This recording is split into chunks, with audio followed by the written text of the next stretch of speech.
Hi, welcome back. This is a continuation of Spike's story. So, Spike's story part 2. So, anyway, with all the issues he's have, and one more issue I forgot to bring up, I remember he has thick white fur, and I have dark brown hardwood floors. And so, by the end of the day, if he's been out of his cage, which I have to, because I mean, that's just the most compassionate thing to do. So, I have to let him out periodically and love on him.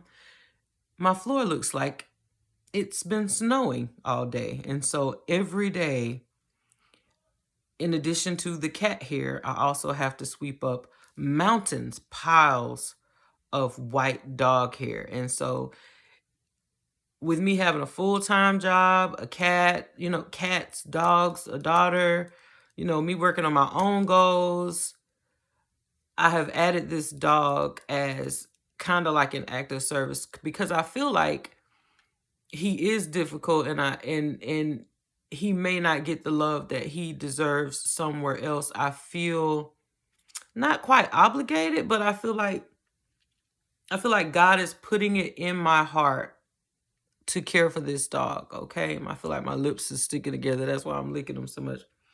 But I feel like God has put it in my heart to care for this dog. And so because I feel like it's in my heart, I am going to try to commit to it until it gets to a point where I can't do it. So if it gets to a point where I cannot give Spike what he needs, if I cannot come up with a solution, then I'll give him to somewhere else. But, we signed up for this, and, I just want to, instead of cowering, I want to rise to the challenge. I want to rise to the challenge and show Spike that he's worthy of love. Cause y'all, you have to see this dog where he's so wild and aggressive sometimes and just rowdy and want to fight. He barks even at me, but even in his barking at me,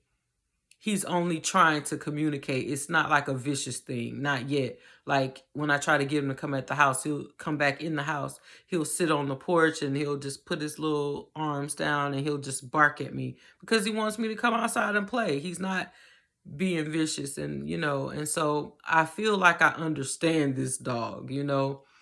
He's very bored. He needs all this stimulation, but at the end of the day, when he's done with all his craziness, he comes and he just lays his little head on my lap, and he just, or he'll lay his head in your hands and he'll just close his eyes. So either he's missing his last owners or this dog has just got a heart of gold, and so he shows you that he needs that love and that reassurance and stuff. And so you can't help but love a being who shows you how much love they need, that can be vulnerable. And so I hear him now, so I'm probably about to end this video, but just to say, God has put grace in my heart for this puppy reminds me that if God can put grace in our hearts for an animal, then you best believe that he can do it for humans too. He can do it for us too.